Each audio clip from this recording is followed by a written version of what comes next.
Okay, so in our last lecture we had discussed about the concept of system software. Okay, and that time I had explained you that system software are three types, that is language translator, operating system. Okay, so now we discuss the concept of operating system. At earlier I have told you that operating system is a system software that can provide an interface between user and hardware. Okay, so the basic definition of operating system is that it is a system software. Clear? Second one is provide an interface between user and hardware. Clear? What is operating system? Operating system is a system software provide an interface between user and hardware. And third one is manage overall operation of computer system. Clear? Operating system is a system software that can provide an interface between user and hardware. And third one is manage overall operation of computer system. Now, you all are well aware of what is system software. System software are the system software which is used basic for proper functioning of computer system. उसके बिना आपका computer proper function नहीं कर सकता. और मैंने कहा था एप्लीकेशन सॉफ्टवेयर वो होता है जो कंप्यूटर की प्रॉपर्टी को इन्हांस करने के लिए हम लोग यूज करते हैं. सो सिस्टम सॉफ्टवेयर के बिना आपका सिस्टम, आपका कंप्यूटर सिस्टम नहीं चल सकता. कोई ना कोई एक ऑपरेटिंग सिस्टम आपके कंप्यूटर में कंपलसरी है, चाहे वो डॉस हो, चाहे वो विंडो हो, चाहे वो यूनिक्स हो, चाहे वो लिनक्स हो. कोई भी ऑपरेटिंग सिस्टम आपके कंप्यूटर के लिए कंपलसरी है. बाय डिफॉल्ट आपके ऑपरेटिंग सिस्टम में या तो डॉस मोड में होगा या फिर विंडो होगा. आप लोग चेक कीजिए. ठीक है, इसी तरीके से तो ये किस कैटेगरी में आता है? ये सिस्टम सॉफ्टवेयर में आता है. मतलब ये कंप्यूटर के प्रॉपर रनिंग के लिए सिस्टम सॉफ्टवेयर और ऑपरेटिंग सिस्टम होना जरूरी है. अगला जो डेफिनेशन है वो क्या है? Provide an interface between user and hardware. तो कंप्यूटर के जो सबसे टॉप पे होता है वो होता है यूजर. मान लीजिए सबसे ऊपर कौन है?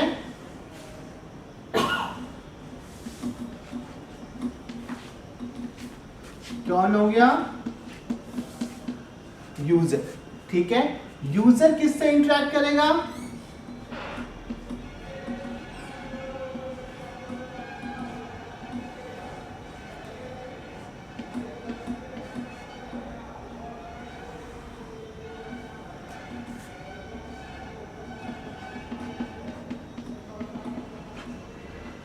एप्लीकेशन सॉफ्टवेयर से. ठीक है, एप्लीकेशन सॉफ्टवेयर किससे इंटरेक्ट करेगा? ये इंटरेक्ट करेगा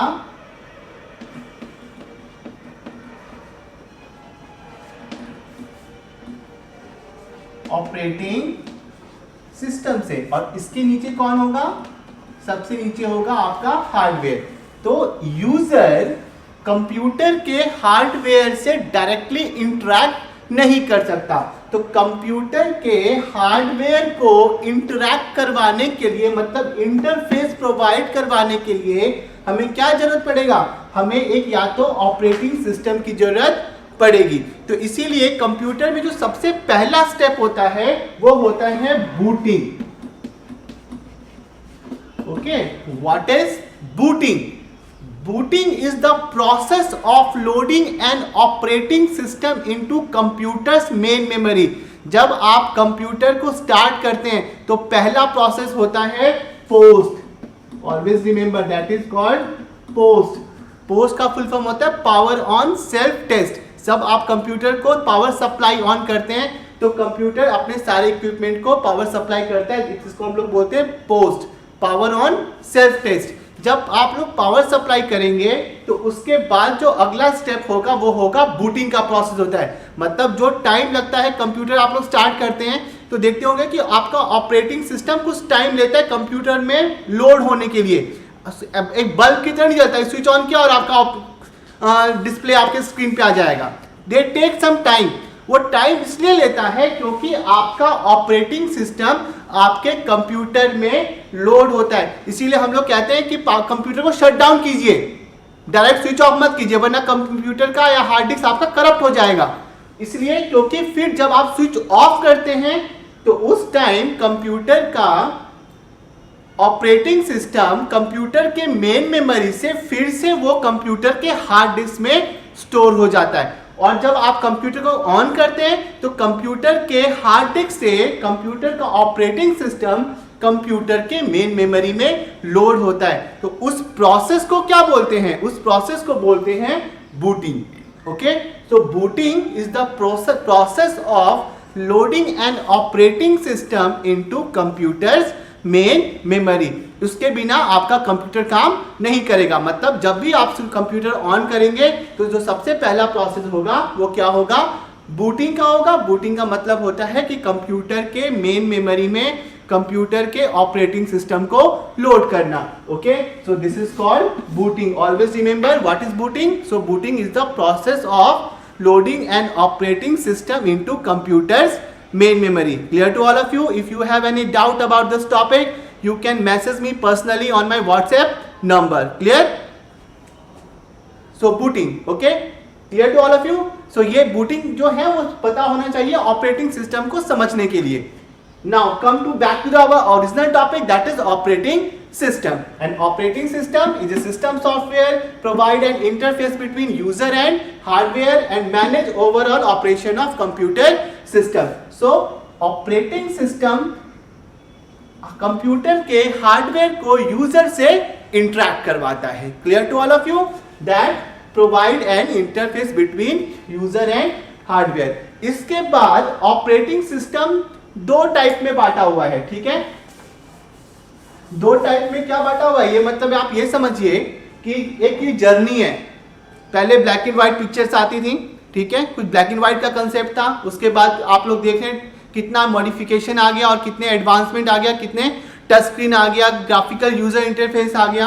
तो ऑपरेटिंग सिस्टम भी दो टाइप में है। मतलब एक है कैरेक्टर यूजर इंटरफेस। मतलब ऑपरेटिंग सिस्टम का जो बेसिक फंक्शन है वो तो यही है कि वो हार्डवेयर को यूजर से इंटरैक्ट करवाता है। और जब यूजर को हार्डवेयर से इंटरैक्ट करवाने के दो तरीके होते हैं। एक तो एक कमांड बेस्ड होता है और दूसरा जो आप लोग टच स्क्रीन या माउस के हेल्प से या ग्राफिकल यूजर इंटरफेस के हेल्प से आप लोग कंप्यूटर से इंटरैक्ट करते हैं, मतलब बात करते हैं। ठीक है, तो इस तरीके से कंप्यूटर के फंक्शन और ऑपरेशन के बेसिस पे ऑपरेटिंग सिस्टम को दो टाइप में बांटा हुआ है। ठीक है, एक बांटा हुआ है हमको जिसको हम लोग बोलते हैं CUI, कैरेक्टर यूजर इंटरफेस। मतलब we can interface with the computer with the help of character and that character is called command. मतलब we need some command, we remember some command to interface with operating system. ऐसा नहीं है कि आप mouse को double click कीजिए और आपका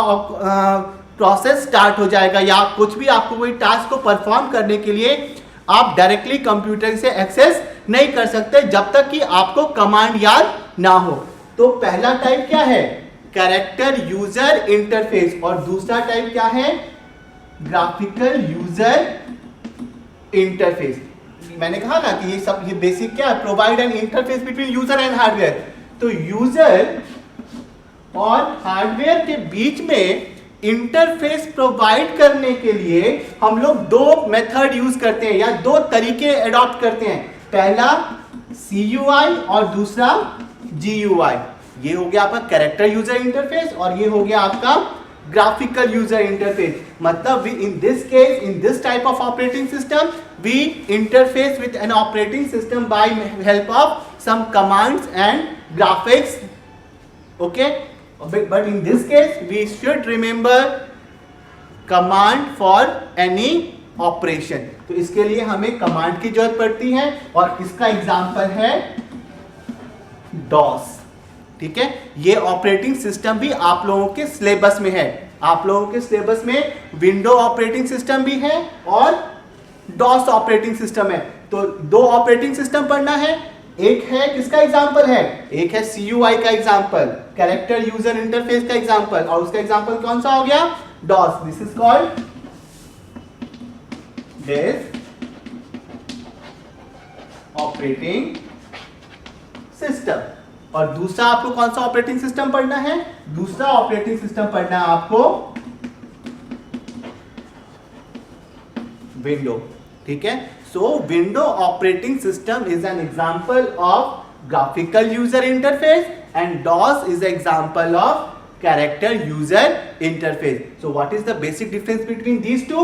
That in case of DOS or this operating system, we perform with the help of command, that is called character user interface, and in this case of window, we perform the task with the help of graphics. Clear? So operating system दो type के हैं, character user interface and graphical user interface. CUI का example है DOS, ये भी आपके syllabus में है, और GUI का एग्जाम्पल है विंडो, ये भी आपके सिलेबस में। दोनों ही टाइप के ऑपरेटिंग सिस्टम और दोनों ही ऑपरेटिंग सिस्टम की प्रॉपर्टी के बारे में आप लोगों को पढ़ना है। ये पुराना ऑपरेटिंग सिस्टम है और ये बहुत एडवांस है, जो आप लोग सब लोग अभी यूज कर रहे हैं। अगर कंप्यूटर नॉर्मल यूजर के लिए हो गया, अगर कंप्यूटर को इतना पब्लिक यूज करने लगे, इतना कॉमन हो गया, कॉमन पीपल भी यूज करने लगे। पहले सिर्फ प्रोफेशनल कंप्यूटर को यूज करते थे, जनरल पब्लिक भी कंप्यूटर यूज करने लगी, all because of window operating system. और शायद इसी विंडो ऑपरेटिंग सिस्टम के कारण बिल गेट दुनिया का सबसे अमीर आदमी बन गया। ठीक है, इतना पॉपुलर, इतना कॉमन ऑपरेटिंग सिस्टम कि सब लोगों ने इसको यूज करना स्टार्ट कर दिया। पहले बहुत कॉम्प्लेक्स था, लोग डॉस में डरते थे, लोग डॉस में काम नहीं करना चाहते थे। ठीक है, लेकिन विंडो आने के बाद इतना कॉमन हो गया, सब लोग आज के दिन में कंप्यूटर यूज कर रहे हैं। इतना पॉपुलर सिर्फ इसीलिए हो गया क्योंकि इस ऑपरेटिंग सिस्टम के कारण। ठीक है, जैसे मोबाइल में आप लोग एंड्रॉयड यूज करते हैं, वो भी एक ऑपरेटिंग सिस्टम है।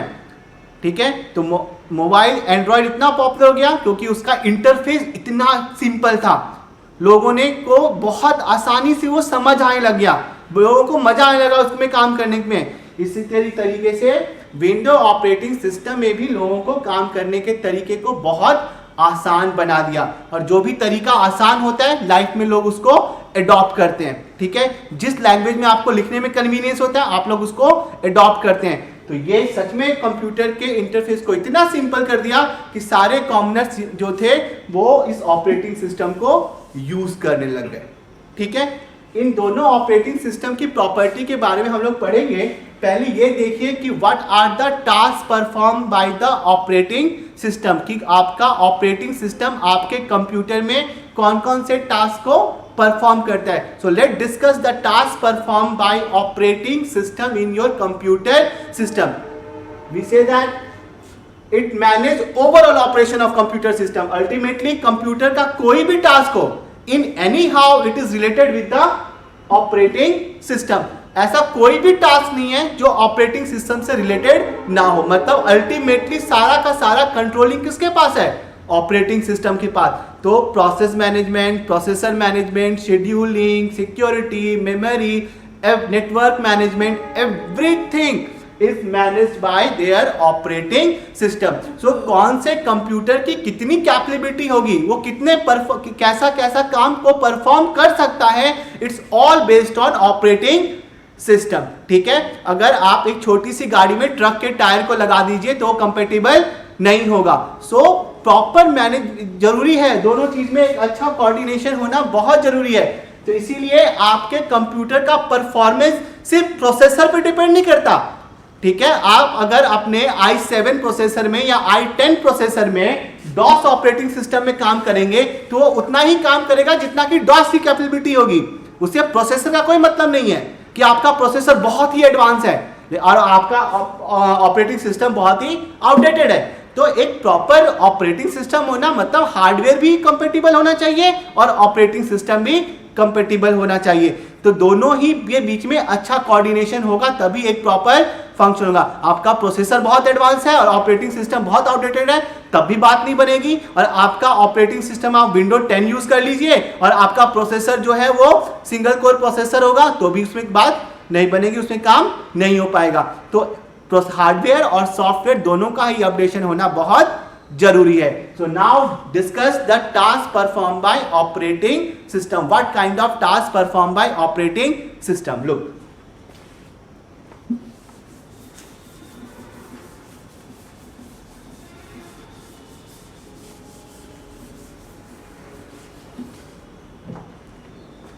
so topic is task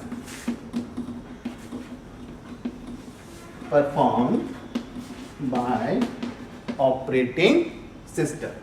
Okay, task performed by operating system. First one is process management. Okay, second one is processor management, memory management, device management,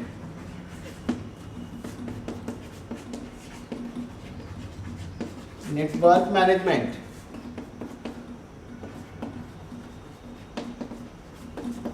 security management. मैंने कहा ना कि जितना भी काम होता है कंप्यूटर में वो some way is related with the operating system. So what is process management? First one is process management. What is process? Process is the task perform by operating system. मतलब कंप्यूटर के अंदर जो काम होता है ना, जो आप इंस्ट्रक्शन देते हैं, वो अल्टीमेटली अपने आप में क्या है? एक वो प्रोसेस है। ठीक है। So due to lack of time today I will continue this topic, that is task perform by operating system in our next lecture. Till now आप लोग को कोई भी डाउट हो आप मेरे व्हाट्सएप के पर्सनल नंबर पे कांटेक्ट करके मुझसे क्लियर कर सकते हैं। ठीक है। और इस टॉपिक को हम लोग नेक्स्ट क्लास में डिस्कस करेंगे। Okay, thank you.